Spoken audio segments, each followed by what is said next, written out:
ခင်မှာဆိုရင် energy drink လို့ခေါ်တဲ့အားဖြည့်အချိုရည်ဆိုတာကလူတိုင်းကြိုက်ကြတယ်လို့တောက်နေကြရပါတော့ဆိုတော့အားဖြည့်အချိုရည် energy drink ဆိုတော့သူ့ရဲ့နာမည်အတိုင်းတကယ်ပဲအားဖြည့်စရာလားသူ့ရဲ့ဒီ energy drink တွေထဲမှာဘာပါဝင်ပစ္စည်းတွေပါလာလဲတခြားဘာဘေးရွက်ဆိုးကျိုးတွေရောရနိုင်လဲပြီးတော့တချို့ကဒီ energy drink တွေကိုအရင်နဲ့ရောပြီးတော့တောက်တတ်ကြရပါတော့အဲ့လိုရောပြီးတော့တောက်တာကတော့တကယ်ရောမှန်ရင်လားကောင်းရင်လာ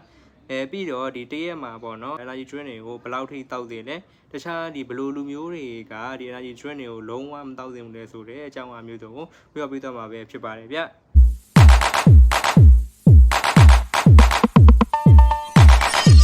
ဒီဥစ္စာ energy drink ဆိုတာကဘယ်လိုမျိုးဟာတွေကိုခေါ်လဲပေါ့နော်energy drink တွေဆိုတာကမြေသားသုံးပြောရမယ်ဆိုရင်တော့လူတောင်များကြတဲ့ shake တို့ကျွဲရိုင်းတို့ကျွဲစိမ့်တို့ lipo တို့အဲ့လိုမျိုးဟာတွေကိုပြောတယ်ပေါ့နော်ဒီ energy drink နဲ့ရိုးတမန်ချိုရည်ဆိုတာလည်းမတူဘူးပေါ့နော်ဒီတမန်ချိုရည်ဆိုတာကဒီ Coca-Cola တို့ Pepsi တို့ Sprite တို့ Blue Mountain တို့အဲ့လိုမျိုးဟာတွေပြောတာပေါ့နော်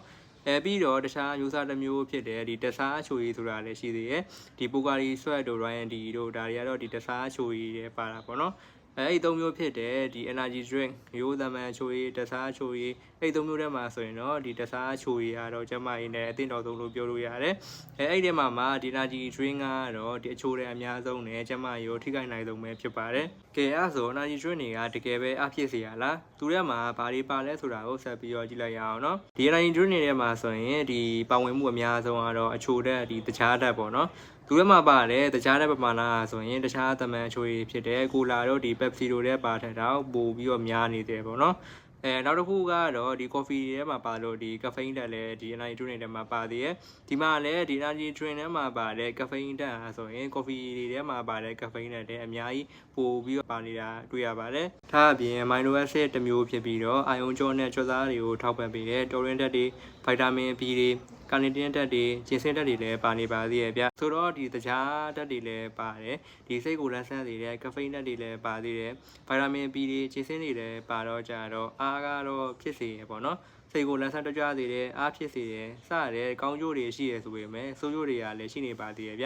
ျဆိုတော့ဘယ်လိုဆိုးကျိုးတွေရှိနေလဲဆိုတာကိုဆက်ပြီးတော့ကြည့်လိုက်ရအောင်နော်နိုင်ကျိုးတွေဆိုတာကတောက်ပြီးချင်းမှာအားရှိတဲ့လမ်းနဲ့ဆိုတာမှန်ပေမဲ့သူ့ရဲ့ဒီအာနိသင်ပြည့်သွားပြီးတဲ့နောက်ပိုင်းမှာဆိုရင်လူကမောပန်းတာဒီနှုံးတာတွေဖြစ်လာနိုင်ပါတယ်နောက်ပြီးတော့သူ့မှာကပေါ့နော်ဒီတကြားတက်တွေအများကြီးပါနေတာကြောင့်ဒီတောက်လိုက်တာနဲ့တပြိုင်တည်းပေါ့နော်ဒီသူရင်းတကြားတက်အချိုတက်ပမာဏကတဟုန်လို့စောင့်တယ်သွားတယ်အဲ့မို့လို့ခဏတောက်မယ်ဆိုရင်ဒီစီယိုယောဂါတွေအဝလွန်တာတွေဖြစ်စေနိုင်ပါတယ်ပြီးတော့သူ့မှာကဒီကဖိန်းတွေလည်းပါနေရပေါ့နော်အဲ့တော့ coffee တောက်လိုက်မယ်ဆိုရင်ဒီရင်တုံတာလက်တုံတာတော့ညဘက်အိတ်ခမ်းဒီတောက်မယ်ဆိုရင်ဒီညဘက်မှာဒီအိတ်မပြောဘူးမျိုးလုံးကြီးကြောင်နေရတော့စားတဲ့ဒီဆိုးကျိုးတွေက energy drink တောက်တာနေတယ်ကြားနိုင်တယ်ပေါ့နော် energy drink တွေကပိုလို့တောင်ဆိုးနေနိုင်တယ်ဘာလို့ဆိုတော့ဒီသူ့မှာကဒီ caffeine တွေကအများကြီးပို့ပြီးတော့ပါနေတာကိုအဲ့ဒါမို့လို့ပို့ပြီးတော့လည်းဒီဆွဲစေတယ်ပေါ့နော်အဲ့လိုဒီရင်တုံတာခဏဖြစ်ပြီးဆိုရင်ဒီနောက်ပိုင်းကြာလာပြီးဆိုရင်ပေါ့နော်နှလုံးရောဂါအထိပါဖြစ်စေနိုင်ပါတယ်နောက်ပြီးတော့သူ့မှာကဒီအယောင်အနက်အရသာအတွက် chemical ဓာတ်တွေလည်းပါနေတာကြောင့်ဒီနောက်ပိုင်းကြာလာပြီဆိုရင်ဒီကြောက်ကက်နဲ့ပတ်သက်တဲ့ပေါ့နော်ဒီပြဿနာတွေလည်းဖြစ်စေနိုင်ပါတယ်ဗျခုလိုအားပြည့်ချိုရည်တွေကိုတချို့ကလည်းဒီအရက်နဲ့တွဲပြီးတော့တောက်တတ်ကြရပါတော့ဒီအရက်ကလူကိုမိန်မောစေတယ် energy drink တွေဆိုတာကလူကိုဒီလက်ဆန်းတက်ကြွစေတယ်သူတို့နှစ်ခုတွေအာနိသင်ကဆက်ညင်ပဲဖြစ်နေတော့ပေါ့နော်ဒီရောတောက်မယ်ဆိုရင်ဒီအရက်ကတော်ရုံနဲ့မမူးတော့ပေါ့နော်အများကြီးပို့ပြီးတော့တောက်နိုင်တယ်ဆိုတဲ့ရွယ်ချက်နဲ့ရောတောက်တတ်ကြတယ်ဒါပေမဲ့ဒီလိုလောက်တာကဒီအရန်အနေနဲ့များရပေါ့နော်ဒီမှားတဲ့ကိစ္စရဲ့တစ်ခုဖြစ်တယ်ဘာလို့လဲဆိုတော့ဒီအဲ့လိုရောတောက်မယ်ဆိုရင်ဒီအရက်ကဒီတော်ရုံနဲ့မမူးတော့ပေါ့နော်အဲ့တော့ဟာငါမမူးသေးဘူးပဲဆိုပြီးတော့ဆက်ပြီးတော့တောင်းရင်နဲ့အရင်များသွားတယ်အဲ့လိုနဲ့ energy drink တွေရဲ့အာနိသင်ကုန်သွားတဲ့အခါကျတစ်ခွရောက်တော့တာပဲဖြစ်ပါတယ်အဲ့ဒါမို့အခုလိုရောတောက်တာကလုံးဝမလုံးသင့်တဲ့အပြုမှုပဲဖြစ်ပါတယ်ခင်ဗျဆိုတော့နောက်တစ်ခုအနေနဲ့အခုလိုအားပြည့်အချိုရည်တွေကိုပေါ့နော်တရက်ကိုဘယ်လောက်တောက်တင်လဲပေါ့တရက်ကိုဘယ်နှဘူးပဲတောက်ဆက်ဖြင့်ဒီအတိအကျတော့ပြောဖို့ခက်ပါတယ်ဘာလို့လဲဆိုတော့ဒီဒစိတစ်ခုနဲ့တစ်ခုကလည်းပါဝင်ပစ္စည်းပမာဏကတူမှမတူပဲကိုဒါပေမဲ့ဒီပဲအားပြည့်အချိုရည်မဆိုဒီတစ်ခါတည်းမှသာတောက်တင်ပါတယ်တစ်ခါတည်းဆိုတာကကိုကဒီညပေါ့နော်ဒီစာကြည့်ရမှာဒီစာမွဲရှိလို့ဒါမှမဟုတ်ဒီကိုကဒီညဒီလှုပ်ဆင်းမှာပေါ့နော်ဒီအိတ်လို့မဖြစ်ဘူးပြီးတော့ပေါ့နော်ဒီကိုကဒီခီးဝေးကားမောင်းရမှာအဲ့လိုဒီအခြေအနေမျိုးပေါ့နော်လုံးဝဒီမဖြစ်မနေတောက်ဖို့လိုအပ်တဲ့အခြေအနေမျိုးတွေမှာပဲတောက်တင်ပါတယ်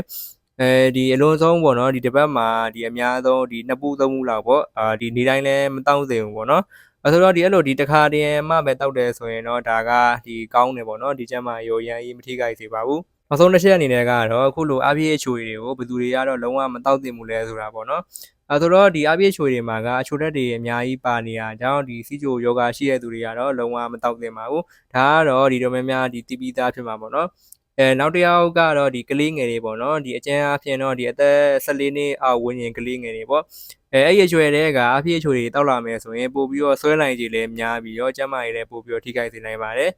နောက်ပြီးတော့ဒီကိုဝင်သေးပေါ့နော်ဒီဘာလို့လဲဆိုတော့ဒီကိုဝင်သေးတွေရဲ့ဒီဘိုက်ထဲမှာရှိတဲ့ဒီရှင်သွေးငယ်တွေဆိုတာကမိခင်စီကနေပဲအဟာရဓာတ်တွေယူပြီးတော့ရှင်သန်နေရတယ်ဆိုတော့ဒီမိခင်စားသမျှတောက်သမျှကဒီရှင်သွေးငယ်စီကိုလည်းကြောက်ပြီးတော့အနေရဖြစ်တဲ့နိုင်လို့ပဲဖြစ်ပါတယ်ကဲအခုဆိုရင်တော့အားပြည့်ချိုတွေဖြစ်တဲ့ energy drink တွေအကြောင်းကိုသိချာနားလည်သွားပြီလို့ယုံကြည်ပါတယ်ခုလိုအကြောင်းအရာမျိုးတွေဆိုတာကလူတိုင်းသတိထားသင့်တဲ့အကြောင်းအရာတွေမို့လို့တခြားသူတွေလည်းသိသွားအောင်အခုဗီဒီယိုလေးကိုရှင်းပြပေးပါအောင်နော်။ဒါဆိုရင်ဒီနေ့ကတော့ဒီလောက်ပါပဲ။နောက်နေ့ဒီမှာလည်းပို့ပြီးတော့စိတ်ဝင်စားဖို့ကောင်းတဲ့ကျမ်းမာရေးဘူးသူလာအနေနဲ့အတူပြန်လာကြပါမယ်နော်။